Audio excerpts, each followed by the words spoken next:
ya. Maka berikutnya kita akan al-muallif akan menjelaskan tentang kitab-kitab Allah dan juga tentang kedudukan Rasulullah Sallallahu Alaihi Wasallam dan kedudukan para Rasul dan juga khususnya Rasulullah Sallallahu Alaihi Wasallam. Baik, qala al-muallifu rahimahullahu taala wa nafa'ana bihi wa bi ulumihi fid dharain amin. Arba'atun min kutubin tafsiluha Tauratu Musa bil huda tanziluha Zaburu Dawuda wa Injilun ala Isa wa Furqanun ala khairil mala, ya.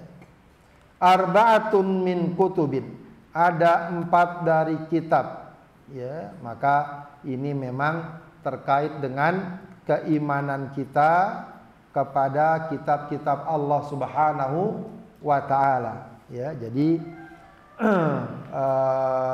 sebagaimana disebutkan dalam rukun iman, ya, ketika ditanya tentang rukun iman, maka Rasulullah mengatakan antu'mina billahi wa malaikatihi wa kutubihi. Maka di antara keimanan yang harus kita imani adalah bahwa Allah menurunkan kitab-kitabnya kepada para nabinya, ya.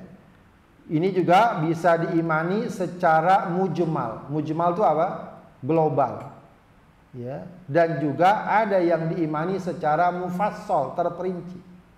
Kalau secara global apa artinya? Allah turunkan kitabnya kepada para nabinya. Itu secara global, ya. Kalau secara terperinci, maka kita sebutkan dan kita imani nama-namanya, ya, sesuai dengan apa yang tercantum dalam Al-Quran. Dan dalam hal ini ada 4 nama kitab, ya, yang secara definitif, secara khusus disebutkan. Maka kita imani secara global, ya. Ini kitab-kitab yang diturunkan. Cuma yang menarik di sini, apa yang dimaksud kitab yang Allah turunkan? Kita kan sering dengar Allah menurunkan kitab-kitabnya, ya. Apakah artinya Allah turunkan kitab gitu? Ya, seperti kitab ini Allah kasih kepada Nabi Musa, ini kitabnya. Pada Nabi Isa ini kitabnya. Pada Nabi Musa ini kitabnya. Kepada Rasulullah ini kitab. Apakah itu maknanya? Hah? Diturunkan, dikasih gitu kitabnya. Gimana Pak Hasan? Ya, maksudnya Jibril turun ngasih kitab enggak? Hah? Metafora. Ya, yang dimaksud kitab di sini adalah Allah menurunkan wahyunya kepada para nabi. Jadi tentu belum berbentuk kitab seperti ini. Ya, buktinya pada zaman Rasulullah ada nggak kitab atau disebut sekarang mushaf? Hah? Ada nggak? Mushaf dalam bentuk seperti ini yang udah ditulis di dalam lembaran-lembaran lalu dikumpulkan. Itu baru dikumpulkan kapan? Hah? Kapan dimulai penulisan lalu dikumpulkan dijadikan satu? Pada zaman, bukan zaman mushaf. Zaman siapa? Abu Bakar As-Siddiq. Pada zaman Abu Bakar As-Siddiq dikumpulkan jadi satu. Cuma pada zaman Abu Bakar itu masih banyak juga sahabat yang menyimpan catatan-catatan masing-masing.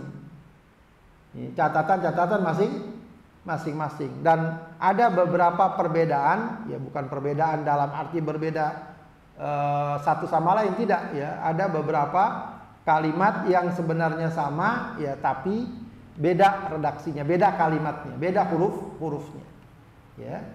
Lalu kemudian ada sedikit perbedaan di kalangan para sahabat. Akhirnya pada masa Utsman penulisan itu disatukan, ya, maka ditulis lagi merujuk kepada apa yang sudah dilakukan oleh Abu Bakar As-Siddiq.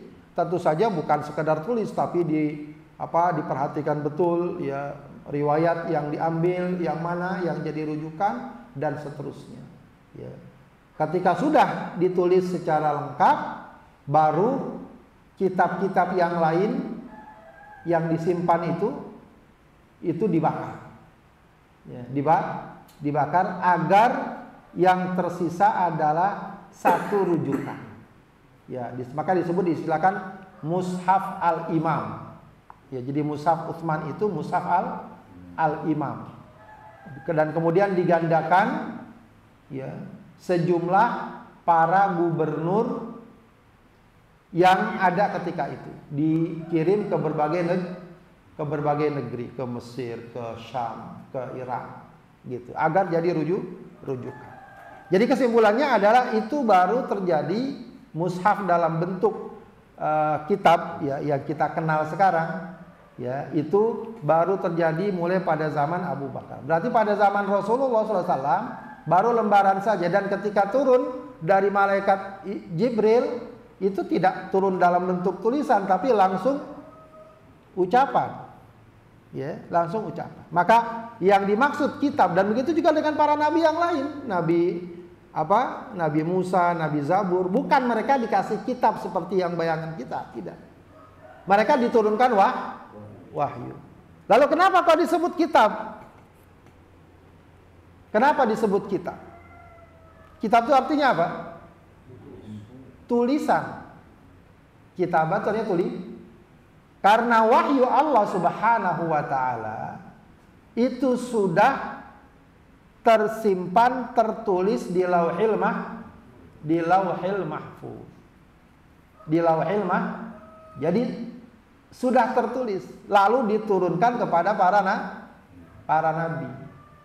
Ya, diturunkan kepada para nabi. Makanya kalau kita kenal ya, nuzulul Quran itu ada dua bentuk. Nuzulul Quran ada dua bentuk. Ya, sebagaimana yang dikatakan atau dalam surat Al-Qadar, inna anzalnahu fi lailatul qadar. Ya. Jadi nuzul Quran itu ada dua bentuk. Pertama apa? Diturunkannya Al-Quran dari lauhil mahfuz ke langit dunia. Nah, itu yang disebut dengan Lailatul Qadri. Inna anzalnahu fi Lailatul Qadr. Lailatul Qadri khairum min alfi syahr. Ya, kami turunkan Al-Quran pada malam Lailatul Qadar. Ya, itu maksudnya apa? Diturunkannya Al-Quran secara mujmal dari lauhil mahfuz ke langit dunia. Baru kemudian dari langit dunia diturunkan lagi kepada Rasulullah secara berangsur-angsur. Ya, secara berangsur-angsur. Baik, itu sedikit gambaran tentang apa yang disebut dengan kitabullah. Ya, asalnya dia adalah wahyu yang diturunkan kepada para nabi. Sebenarnya semua nabi mendapatkan wahyu enggak? Mendapatkan, dan justru itu yang menjadi kekhususan seorang nabi dibanding manusia lainnya.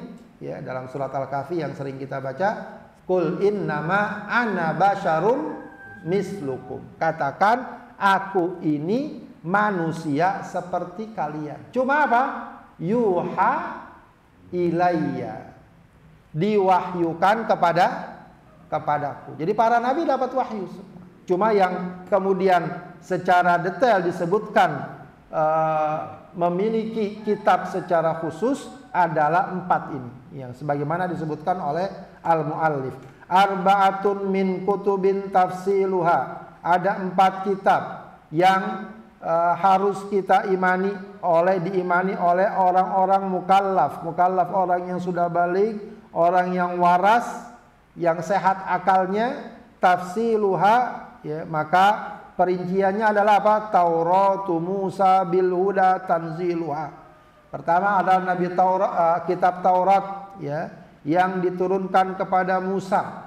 Bil huda tanziluha, yang diturunkan kepada Nabi Musa dengan petunjuk, diturunkan ya dengan membawa petunjuk.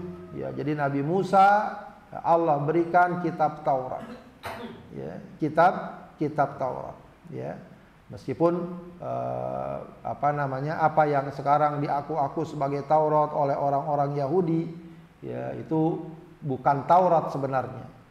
Ya, kalau yang mereka sebut sekarang apa namanya? Talmud. Itu bukan kitab yang Allah turunkan, tapi penulisan yang diulang oleh murid-muridnya. Ya, penulisan-penulisan yang diulang oleh muridnya. Jadi yang benar-benar kitab Taurat sudah nggak ada. Nah, makanya kalau kita iman kitab Taurat, bukan kita imani yang kitab Taurat yang sekarang dipegang oleh, diaku dan diklaim oleh orang-orang Yahudi, bukan. Tapi kita imani kitab Taurat yang memang Allah turunkan kepada Nabi Musa. Kemudian Zabur Daud, ya, kitab Zabur kepada Nabi Daud. Wa Injilun ala Isa, dan kitab Injil kepada Nabi Isa. Ini juga begitu sama. Ya, kalau sekarang mereka megang kitab Injil, jangan kita pahami, oh ternyata mereka punya juga tuh kitab yang dari Allah. Tidak, yang sekarang itu ya adalah penulisan ulang yang bahkan dilakukan ya oleh pengikut Nabi Isa sekian ratus tahun setelah wafatnya Nabi Isa. Tapi memang ada kitab Injil pada diturunkan wahyu pada zaman Nabi Isa. Cuma penulisan-penulisan itu sudah ada yang bercampur, dan Allah sendiri, Al-Quran sendiri banyak mengabarkan bagaimana mereka menulis, mencatat, ya, kemudian menganggap ada yang mereka tulisan sendiri, lalu mereka anggap itu sebagai kalamullah. Ya. Tujuannya apa? Tujuannya adalah untuk mendapatkan keuntungan dunia. Maka itu pun keautentikannya yang ada sekarang itu tidak dapat dipertanggungjawabkan. Ya, tidak dapat dipertanggungjawabkan. Begitu ya. Wa Injilun ala. Tapi kalau dibilang ada enggak? Kemungkinan ada. Yang Injil sekarang misalnya yang orang-orang sebut dengan Bible, Alkitab, kemungkinan ada kalamullah, tapi sudah bercampur dengan ya hal-hal lain yang tidak bisa dipastikan secara keseluruhan. Nah, yang terakhir wa furqanun ala khairil mala. Ya, di sini disebutkannya furqan karena furqan itu nama lain dari apa? Al-Qur'an. Ya, dan Al-Furqan yaitu Al-Qur'an yang diturunkan kepada khairil mala. Apa artinya khairil mala?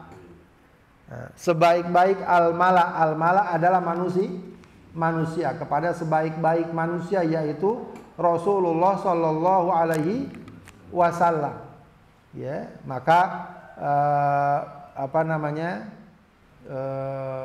Al-Quran ya, adalah kitabullah yang Allah turunkan kepada Rasulullah Shallallahu Alaihi Wasallam. Ya, karena itu dikatakan kalau beriman kepada Al-Quran, berimannya secara terperinci. Kalau beriman kepada selain Al-Quran, ya tadi ya Taurat, Zabur, Injil, itu kita beriman secara global saja, bahwa Allah menurunkan kitabnya kepada Nabi Musa kitab Taurat, Nabi Daud kitab Zabur, Nabi Isa kitab secara global saja, tidak perlu ayat demi ayat kita imani. Oh, ada orang bilang ini dari Zabur, kita sikapnya apa? Tidak mengimani secara terperinci. Yang kita imani secara global. Ya. Kenapa demikian? Pertama, tidak ada jaminan kitab yang ada sekarang itu benar-benar merupakan kalamullah.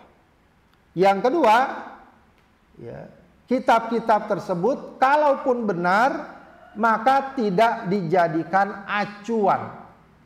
Tidak dijadikan acuan. Karena apa? Zamannya sudah berbeda. Ya, sudah berbeda. Yang jadi acuan apa? Kitabullah, yaitu Al-Quran. Ya, karena sekarang adalah umat Rasulullah Shallallahu Alaihi Wasallam. Begitu ya, umat Rasulullah Shallallahu Alaihi Wasallam. Sehingga kalau ada misalnya sekarang ada orang yang kita belajar kitab Bible atau Injil, kalaupun ada, maka itu tak lain tujuannya adalah untuk menguatkan ya apa yang ada dalam Al-Qur'an. Kalaupun ada ya, bukan untuk dijadikan referensi rujukan, bukan.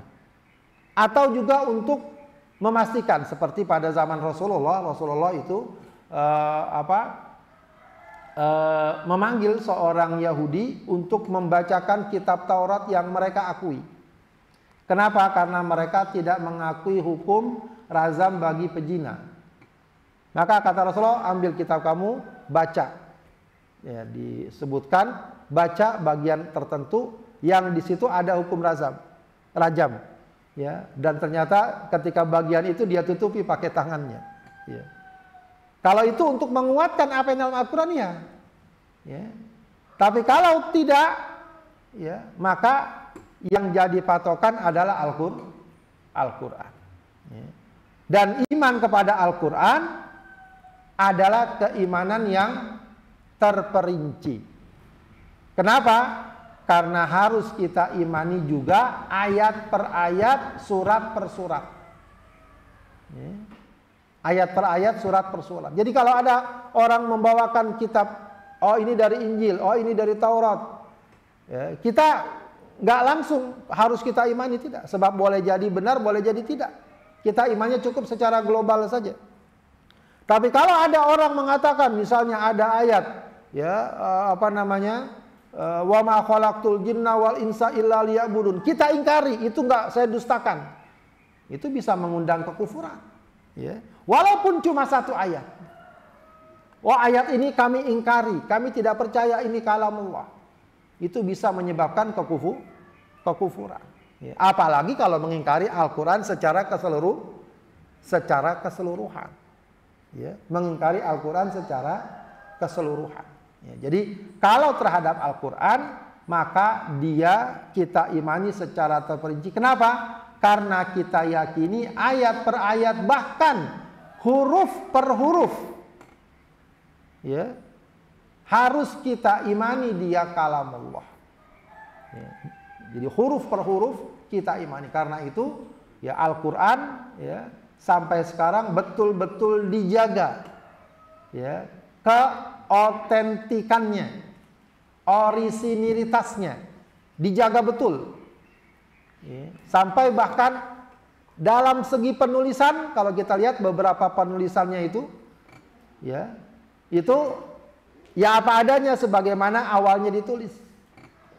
Kayak tulisan ana, ya, wala ana abidum ma'abattum. Itu ada alifnya nggak? Wala ana abidum ma'abattum. Ada. Kitanya aja bacanya pendek. Ya. Qul ya al-kafirun, ya. Qul ya ayyuhal kafirun la a'budu ma ta'budun wala antum a'biduna ma a'bud wala ana a'bidum ma abattum. Ya, itu dikatakan dulu itu nggak ada harkat, nggak ada tanda, nggak ada huruf. Jadi tulisan ana itu ya a, alif, hamzah dan melengkung aja. Ya, itu kalau nggak ada alifnya dikatakan nanti bisa dibaca anna, inna. Maka untuk membedakan itu dengan kata-kata ana dikasih alif, ya, dan itu dijaga sampai sekarang. Ya, walaupun dari segi bentuk penulisan tidak sama dengan konsep penulisan bahasa Arab yang dikenal sekarang, begitu ya. Itu gambaran saja bagaimana Al-Quran itu betul-betul dijaga orisinilitasnya, ya, bahkan dari segi periwayatannya, wah itu nggak main-main. Kalau hadis dikenal dengan kesohihannya, kalau Al-Quran bukan lagi masalah kesohihan, tapi harus mutawatir, ya, harus kuat, ya. Karena itu ketika penulisan itu satu ayat itu harus dikuatkan oleh 2 orang sahabat, nggak cukup satu orang sahabat. Dan detail penulisannya, ya, sehingga sampai kepada kita sekarang. Ya, jadi yang sampai kepada kita sekarang adalah yang turun kepada Rasulullah Sallallahu Alaihi Wasallam, dan itu harus kita yakini. Ya, meskipun ada berbagai pihak yang meragu-ragukan ini, jangan-jangan Al-Quran ini sudah ada perubahan, sudah berbeda, sudah berkurang, sudah bertambah, tidak. Dan dia bukan ucapan Rasulullah. Dia adalah kalamullah, beda dengan hadis-hadis Rasulullah, ya. Makanya perlakuan terhadap mushaf Al-Qur'an itu berbeda dengan perlakuan terhadap yang lainnya, ya, karena dia mengandung ya sesuatu yang sangat agung dan sangat mulia, yaitu Al-Qur'an. Dan ini juga menjadi kekhususan Rasulullah SAW, di mana mukjizatnya sampai sekarang dapat kita rasakan, dapat kita baca, ya, dapat kita lihat, yaitu Al-Qur'an. Ya, kalau mukjizat para nabi yang lain, ya hal-hal yang sekarang cuma kita dengar saja kisahnya. Kalau Al-Qur'an sampai sekarang mukjizatnya kita baca, ya, kita lihat. Ya, kenapa dibilang mukjizat? Sebab mukjizat itu seringkali digambarkan sebagai sesuatu yang luar biasa, di luar kebiasaan kemampuan manusia. Apa sebabnya Al-Quran juga dibilang mukjizat? Apa sebabnya? Nah, kadang-kadang kita kalau bilang mukjizat sesuatu yang begitu ya, bisa terbang, bisa terbelah, bisa ini. Kenapa Al-Quran dibilang mukjizat? Ya, karena Al-Quran sudah menantang untuk manusia untuk membuat semisalnya. Nggak usah satu surat, bahkan satu ayat saja. Ya, tidak ada manusia yang mampu membuat semisal Al-Quran. Ya, apa Allah katakan? Wa in kuntum fi raibim mimma nazzalna ala abdina fa'tu bi suratin min mithlihi wad'u syuhadakum min dunillahi in kuntum shadiqin. Fa illam taf'alu wa lan taf'alu, kata Allah. Ya, itu mukjizat. Ya, dan memang kalau kita perhatikan Al-Qur'an itu Masya Allah, ya. Dari berbagai aspek, ya, di sana ada kemuliaan dari ayatnya, dari kajiannya, dari ilmunya, bahkan dari penulisannya, ya. Itu ada khotnya, ada cara bacanya, dan seterusnya. Dan tidak tidak kering, ya. Ilmunya itu dikaji nggak pernah habis, bahkan bertambah, ya. Kajian-kajian, ya, yang merujuk kepada Al-Quran itu nggak pernah kering. Dan kalau kita baca juga nggak akan pernah bosan. Ya, kita kalau bacaan biasa, walau seberapapun hebatnya, ya sekali dua kali kita bosan. Ya, tapi Al-Quran tidak. Ya. Bisa jadi padahal yang membacanya pun tidak paham maknanya, tapi tidak bosan. Ya, tidak bosan. Nah, itu beriman kepada kitab-kitab Allah Subhanahu wa taala, baik kita imani secara global atau kita imani secara terperinci. Dan tentu saja perkara ini pun harus kita yakini dan imani, khususnya yang secara terperinci, yaitu terhadap Al-Quran. Nah, ini penting sekali, ya, sebab dari sinilah sumber keimanan kita. Ya, kalau kita nggak percaya Al-Quran, ya gugurlah semua keimanan. Ya, bukan hanya karena kita nggak percaya Al-Quran, tapi kalau kita nggak percaya Al-Quran berarti semua, ya, keimanan kita yang lain juga gugur, karena terkait keimanan kita kepada Allah, kepada malaikat, pada hari kiamat. Di mana sumbernya? Dari Al-Quran. Ya, dari Al-Quran. Makanya itu berangkai sebenarnya, berantai. Ya, keimanan kita kepada Allah, ya, akan mengantarkan kita untuk beriman kepada para nabinya. Keimanan kita kepada para nabinya mengantarkan kita untuk beriman kepada kitab-kitabnya. Begitu, ya. Ya, makanya keimanan pada nabi itu dikaitkan dengan keimanan kepada Allah. Ya, walaupun orang mengaku saya beriman pada Allah, tapi nggak beriman pada Rasulullah, nggak berguna. Ya, karena itu rangkaian keimanan. Saya beriman pada Rasulullah tapi nggak beriman kepada Al-Quran juga nggak berguna. Ya, nggak berguna. Kenapa? Ya, karena dari mana dia akan bisa melaksanakan, menjalankan, mewujudkan keimanannya? Karena dalam Al-Quran itulah kita diberitahu bagaimana kita beriman kepada Allah, beriman kepada Rasulullah, bagaimana kita beribadah, dan seterusnya. Ya. Dan itu semua bukan sekedar kita beriman, tidak, sudah digambarkan sebelumnya bagaimana kita beriman kepada Allah dengan segala dalilnya, dengan segala landasannya. Beriman pada para rasul juga begitu. Bukan sekedar harus beriman, tidak.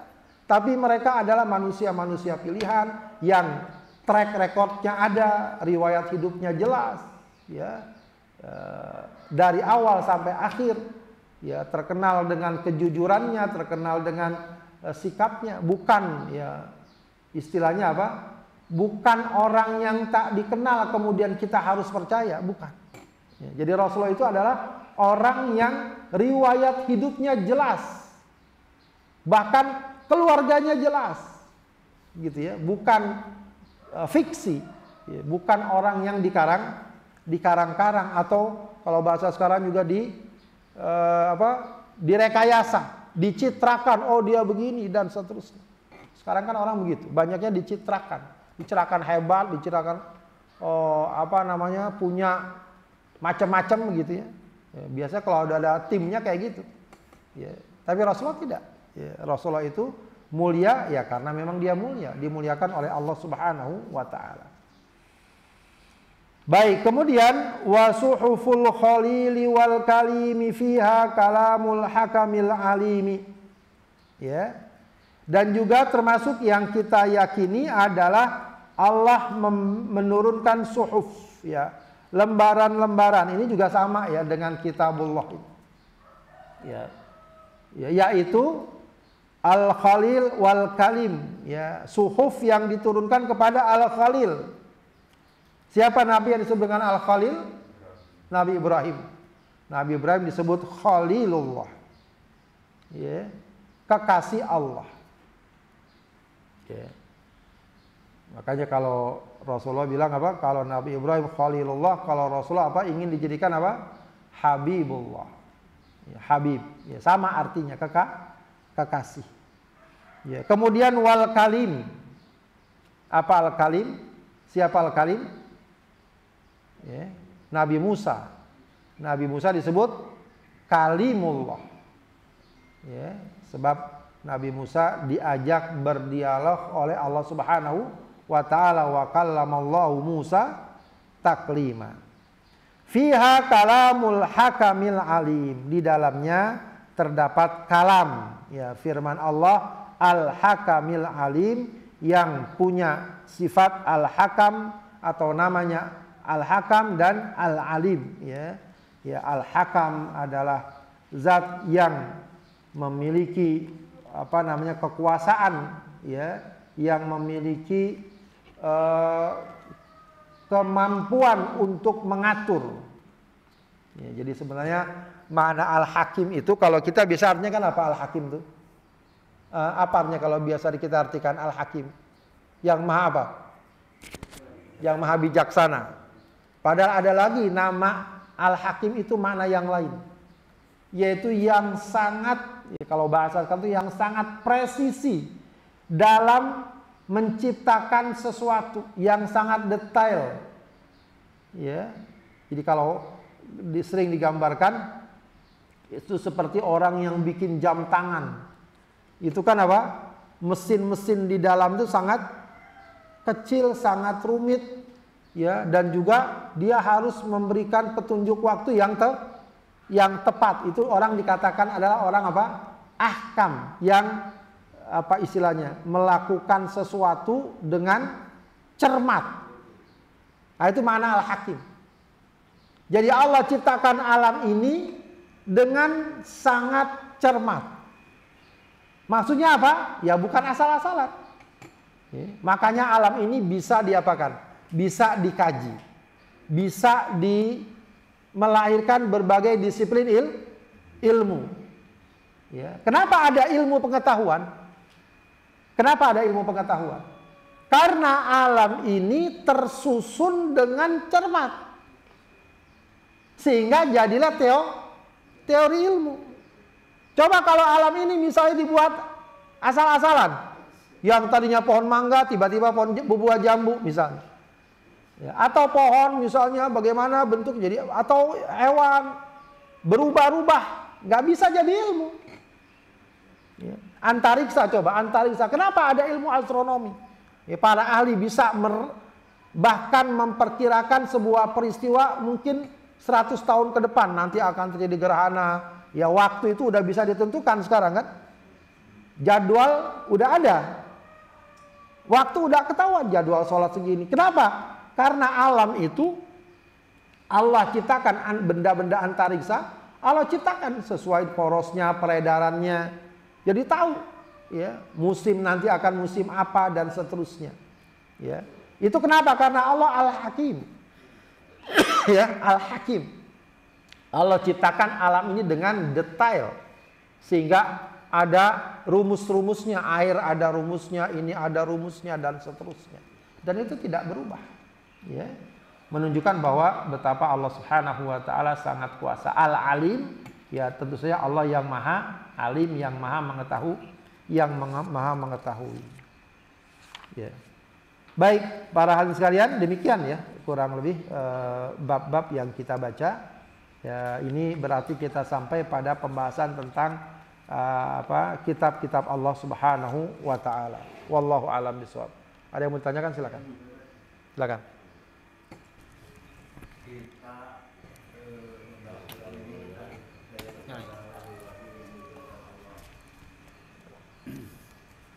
Kalau kita lihat Quran itu adalah juga sebagai hukum ya, ada bagian-bagian hukum. Tapi kenapa di mayoritas negara Islam, terutama di Indonesia ini, tidak menjalankan hukum-hukum Al-Quran seperti hukum cambuk, hukum rajam? Nah ini apakah ada dosa buat kita untuk tahu tentang hal ini? Ini gimana Pak? Baik, Al-Quran adalah kitabullah dan juga memang sekaligus landasan kehidupan. Landasan kehidupan. Ya memang dalam Al-Quran banyak penegasan-penegasan agar kita jadikan Al-Quran sebagai landasan hukum ya. Wa man lam yahkum bima anzalallah faulaika humul kafirun faulaika humul zalimun faulaika humul munafiqun. Dari situ kemudian para ulama banyak mengatakan wajibnya setiap muslim untuk berhukum kepada Al-Quran. Ya. Atau berhukum kepada hukum-hukum Allah Subhanahu wa taala. Begitu ya. Ya. Semestinya demikian. Ya, perkara realitanya belum terrealisir ya pada umumnya negeri-negeri Islam, yaitu seharusnya kita lihat sebagai medan bagi kita untuk ya mendakwahkan, menyampaikan dan seterusnya. Baik secara umum atau secara khusus. Ya. Ya sebenarnya bagus juga, boleh saja. Sempat saya tanya seorang ahli hukum ya di UI, boleh nggak kita ngajuin draft hukum ya, draft yang bersumber dari hukum Islam. Kan banyak kok orang ngajuin draft hukum kan, bahkan LGBT pun ngajuin dia. Ya, draft undang-undang agar nanti disetujui oleh DPR. Ya boleh, nggak masalah. Ya, tidak masalah kita mengajukan saja karena melihat perkembangan ini dan seterusnya. Kami ingin agar pencuri ketetapan hukumnya berdasarkan hukum Islam atau ya berdasarkan hukum aja. Misalnya potong tangan dan seterusnya. Ya, itu sebagai pengajuan boleh saja. Ya, cuma masalahnya nanti siap-siap dituduh macam-macam. Ya. Dituduh radikal, dituduh ini, padahal tidak mengapa ya. Ya berdosa kan kita? Ya setidaknya kita beriman enggak bahwa kita selagi kita meyakini bahwa semestinya yang dipakai adalah hukum Al-Quran. Ya tidak masalah ya. Kalaupun belum terlaksana itu bukan kewajiban. Setidaknya kita tetap meyakini bahwa semestinya yang dipakai adalah hukum Al-Quran yang bersumber kepada Al-Quran. Semestinya. Tapi kalau misalnya belum terlaksana, kita nggak berdosa. Ya. Yang penting kita yakini, begitu ya, kita yakini. Dan semestinya hal itu diterima dengan wajar. Ya. Di negara kita pun kita tahu bahwa hukum itu ada 3 sumbernya. Ya, pertama apa? Hukum positif, kedua hukum apa? Ya, sumber hukum. Ya, nilai agama, kemudian yang ketiga nilai adat, ya, budaya di sebuah masyarakat. Begitu ya. Itu pun tidak masalah. Begitu. Jadi nilai agama itu juga harusnya bisa menjadi referensi dalam penentuan hukum di negara kita, karena memang sudah dibenarkan hal seperti itu, ya, diberikan. Ya. Jadi cuma memang juga jangan selalu kita artikan bahwa hukum Al-Quran hanya cuma potong tangan gitu ya, raja, bukan cuma itu hukum Al-Quran. Nilai Al-Quran itu yang diamalkan banyak, begitu ya. Jadi kalau kita katakan apakah di negara kita tidak ada ajar Al-Quran, ya banyak. Paling tidak sholat apa itu kan Al-Quran juga. Kehidupan rumah tangga, kehidupan masyarakat, akhlak, itu kan juga Al-Quran. Artinya tetaplah dipakai, masih ada, cuma memang masih ada yang belum terrealisir. Sebenarnya kalau sudah sebagai sebuah program itu sudah ada kemajuan ya. Misalnya di negara kita sudah ada hukum Islam yang diakomodir, cuma masih sebagian, yaitu yang sekarang ditangani oleh peradilan agama. Nah, itu kan biasa, cuma masih masalah apa? Masalah rumah tangga, ya, masalah rumah tangga, ya, perkawinan, waris, apa, itu kan sudah ada juga undang-undangnya. Dikenal sebagai apa? KHI. Ya, meskipun ya tetap akan ada perdebatan pada sebagiannya. Jadi ada itu kompilasi hukum Islam. Jadi kalau dia digugat itu bisa merujuk kepada itu kompilasi hukum Islam yang sumber utamanya adalah ajaran-ajaran Islam. Ya. Ya, itu paling tidak ada. Kalau di berbagai negara enggak semuanya ada. Kayak kita misalnya ke negara-negara sekuler, ke Australia, kemana, itu enggak ada referensi kayak gitu. Di negara kita ada. Ya, dan juga di berbagai negara Islam lain. Artinya kalau dikatakan tidak merujuk pada Al-Quran, ya tidak semuanya juga. Sebagian cuma biasanya yang belum perkara-perkara yang sifatnya tadi pidana. Nah, pidana itu masih belum. Ya, padahal bisa saja sebenarnya untuk masalah pidana kenapa nggak pakai hukum Islam? Ya, padahal kan sebenarnya juga bagus. Ya, kalau ada pencuri potong tangan misalnya, tentu dengan standar tertentu.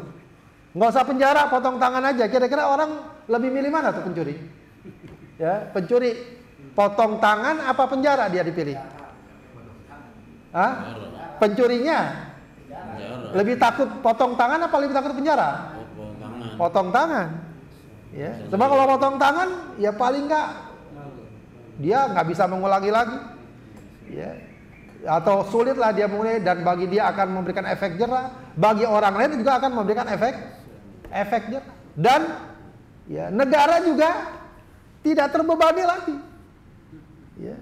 Coba kalau di penjara udah dia kasih makan, kasih ini, makin lagi di penjara, makin lagi dia belajar, ketemu udah seniornya, ya, belajar dia, dan itu banyak sekali kasus terjadi. Ya. Narkoba, wah, ketemu udah di sana, bikin jaringan, keluar kadang-kadang ya, tambah lagi. Ya, pembunuh, ya Allah, kita lihat orang bunuh ya, dihukum 5 tahun, 10 tahun. Ya itu yang terbunuh gimana ya?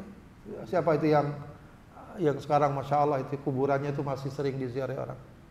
Siapa anak kecil itu? Siapa namanya itu?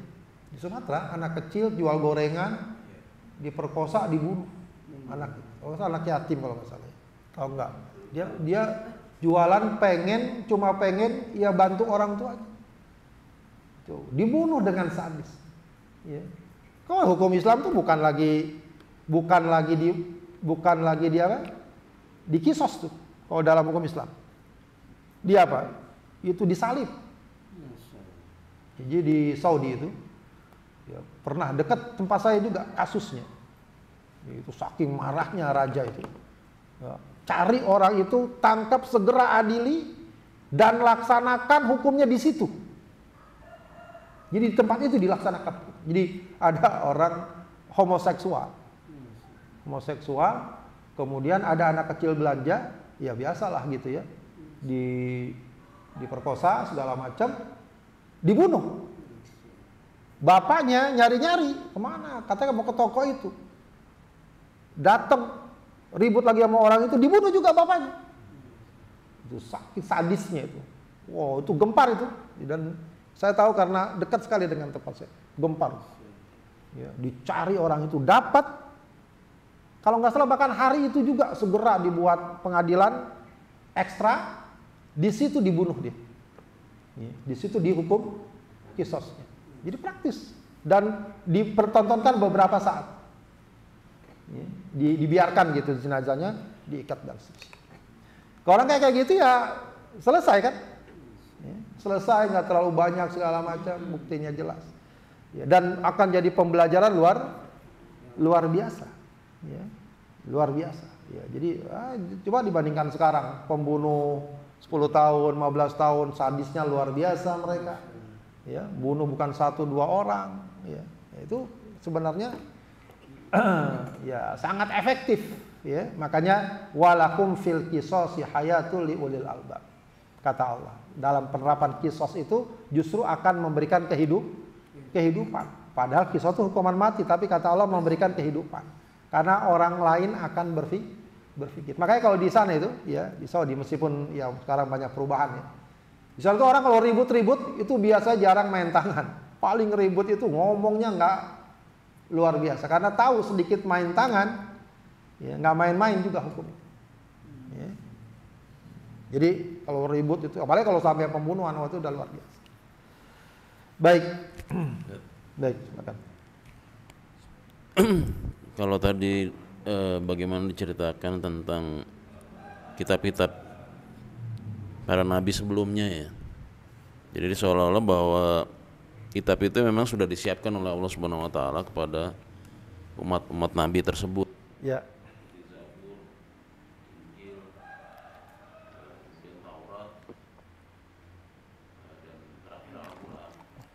Artinya Allah Subhanahu wa taala itu sudah punya apa namanya? Perpustakaan tentang kitab-kitab itu sehingga disesuaikan gitu. Cuman memang kita melihat sekarang ini kalau ya kajian-kajian tentang kristologi ya, itu bahasa-bahasanya agak aneh gitu ketika diterjemahkan ya. Beda dengan Al-Qur'an gitu ya.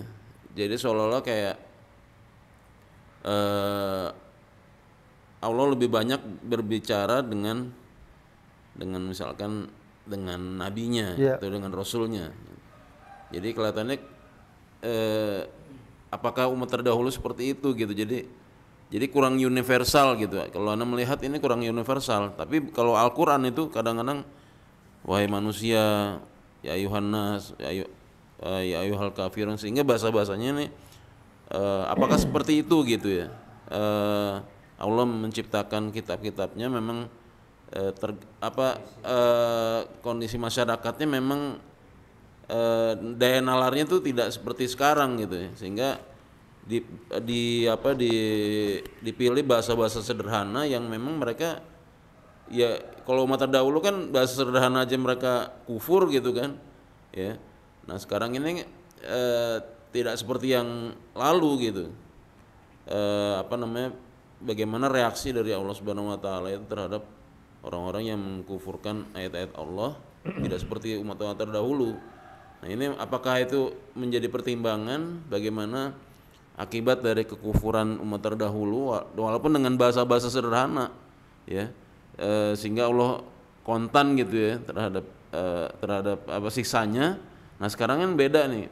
Jadi bagaimana proses dari bahasa itu bisa dipahami oleh umat Rasulullah SAW dengan bahasa yang dipahami umat-umat terdahulu yang dibawa oleh nabi-nabi terdahulu itu aja Ustaz mungkin. Assalamualaikum warahmatullahi wabarakatuh. Assalamualaikum. Wallahu alam. Ya, kajian-kajian kristolog memang kajian yang spesial saya kira. Tidak semua orang bisa menekuninya ya. Biasanya yang kuat menekuni itu adalah orang yang punya latar belakang ya, apakah dia mungkin mu'alaf ya, pernah berinteraksi dengan referensi dari agama-agama lain atau memang dia secara khusus ya, kalau di kita dulu terkenal Ahmad Didat, kalau sekarang Zakir Naik dan seterusnya. Saya secara pribadi tidak punya kapasitas untuk menilai yang sekarang ini bedanya dengan Al-Quran. Ya memang kalau kita lihat secara umum juga sulit bagi kita untuk menangkap begitu saja ya pesan-pesan. Kalau kadang kita suka dengar kan ada orang baca Bible, baca apa begitu ya. Kita secara pribadi karena mungkin tidak berinteraksi secara detail sebagaimana kita dengan Al-Quran, ya mungkin tidak lantas kita memahami dengan baik. Tapi bisa jadi mereka karena sudah berinteraksi dengan banyak atau dengan sering, mereka memahami ya, oh ini maksudnya ini itu maksudnya itu. Sama seperti kita dengan Al-Quran ya.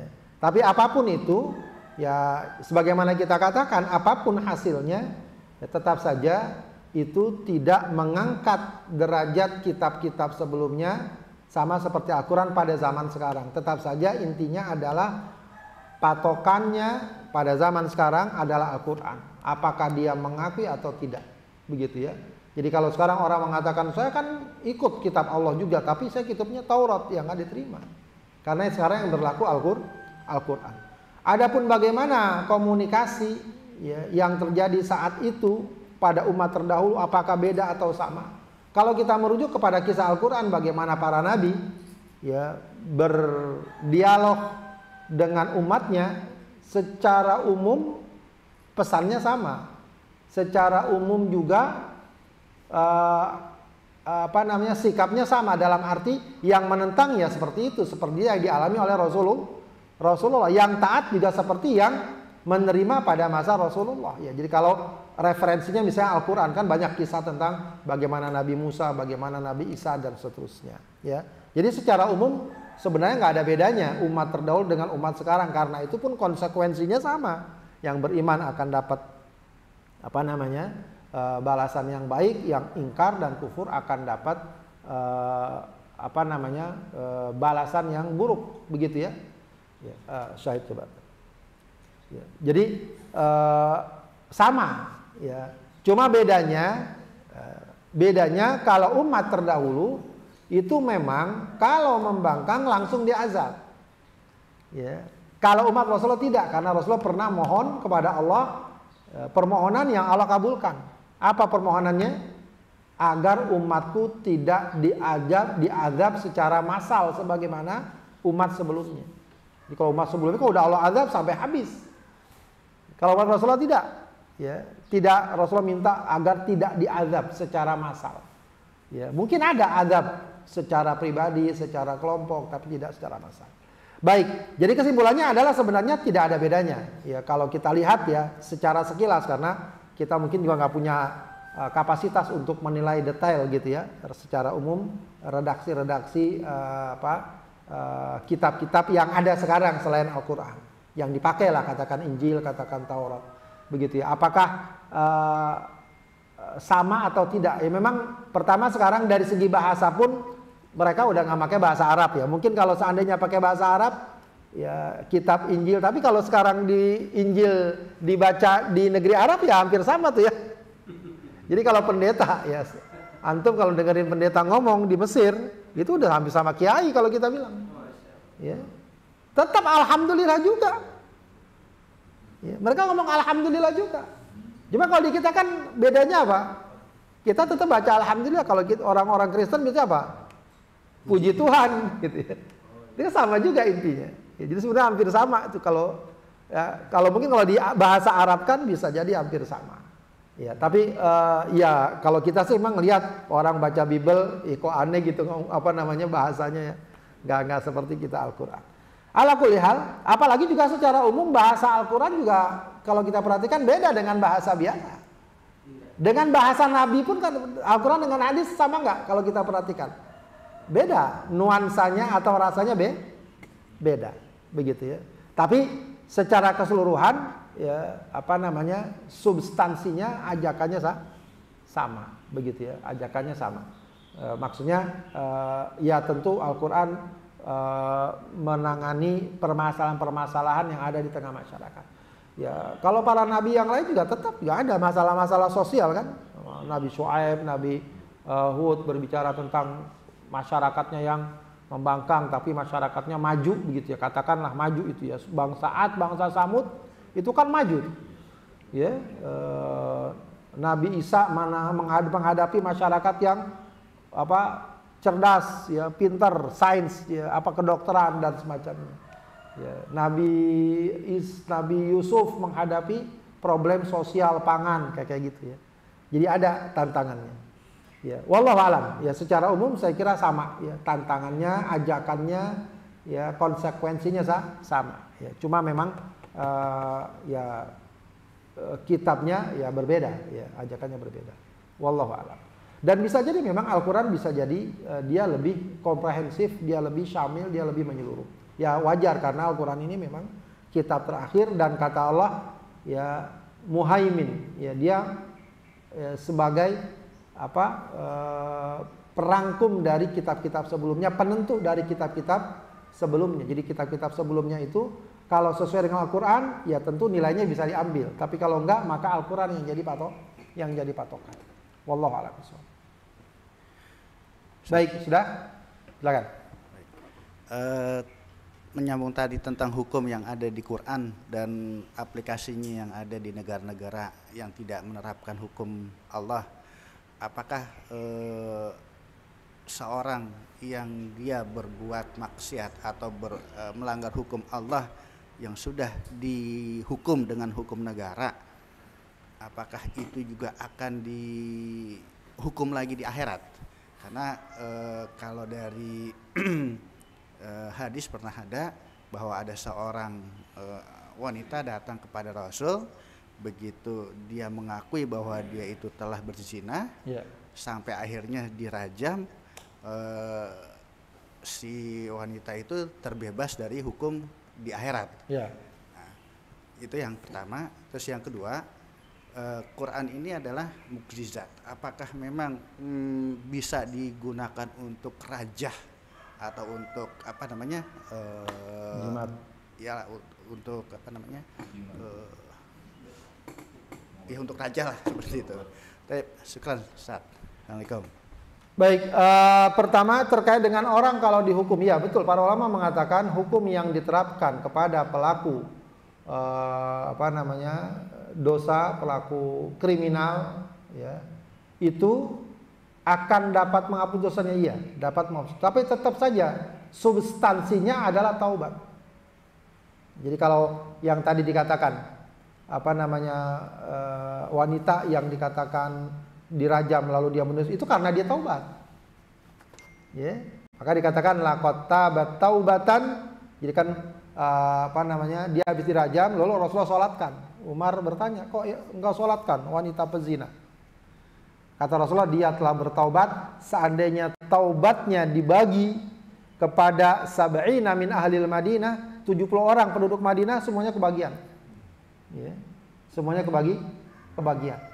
Ya, artinya taubatnya luar biasa. Jadi intinya taubatnya. Sebab bisa jadi ada orang dihukum, dia masih mengingkari, ya tetap saja nggak akan mengampuni dosa. Atau dia masih merasa bahwa dia benar, dia tidak berdosa, ya dia bebas berzina segala macam. Ya itu nggak pengaruh walaupun dia dihukum. Ya salah satu tujuan hukum penegakan syariat memang tujuannya untuk ya tadi memberikan efek duniawi, ya, tapi juga efek ukhrawi akan menjadi penghapus dosanya. Ya, tapi kalau dia nggak mau bertaubat tetap aja. Nah kalau dia tidak dihukum berdasarkan hukum syariat, ya tetap akhirnya juga taubatnya yang menentukan. Taubatnya yang menentukan. Kalau dia benar bertaubat, ya dengan taubatan nasuha, insya Allah, ya karena hadis atau ayat atau hadis tentang taubat itu tidak memberikan pengecualian. Siapa aja yang benar-benar bertaubat, ya ghafartu laka ala ma kana minka wala ubali, kata Allah. Aku akan ampuni betapapun banyaknya dosamu, aku nggak peduli. Ya, nggak peduli. Ya, bahkan ada ya pernah ditanya di Saudi itu, ya seorang syekh, ya syekh ada orang berzina. Kalau seandainya dia ngaku ke pengadilan, diproses, dia bisa kena hukum rajam. Lalu bagaimana kalau dia taubat saja karena dia takut menghadapi itu, dia taubat, dia udah pokoknya taubat, menyesali segala macam dan dia nggak lapor, nggak mengaku, nggak apa-apa. Kalau memang itu dia bahkan dikatakan udah nggak usah mengaku. Yang penting apa? Yang penting dia taubat. Yang penting dia taubat. Ini memang karena zina itu terkait dengan hak Allah. Lain halnya kalau hak manusia. Kalau ada hak manusia, ya, ada pencuri, ya jangan bilang wah kalau gitu kita nggak ngaku aja deh, yang penting taubat. Ya, kalau enggak, kalau hak mencuri itu berarti harus ada yang dia kembalikan, harus ada hak yang dia atasi dan seterusnya. Ya, dia harus paling tidak dia kembalikan itu tersebut atau dia minta maaf kepada orang yang melakukannya.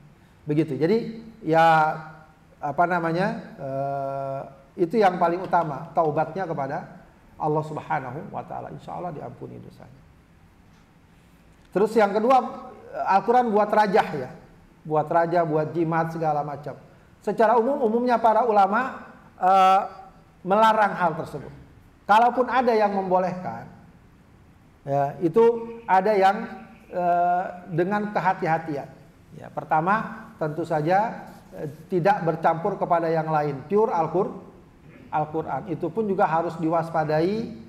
Misalnya tidak sampai menghinakan Al-Quran, misalnya ditulis lalu dibuang, ya dibawa ke kantong, didudukin ke WC segala macam. Itu kan jadi apa namanya? Jadi problem. Ya. Tapi kalau wallahu alam jimat atau jimat apa ya Al-Quran ditempelkan di tembok di rumah segala macam, wallahu alam ada sebagian yang membolehkan. Itu namanya tamimah. Ya, ada yang membolehkan.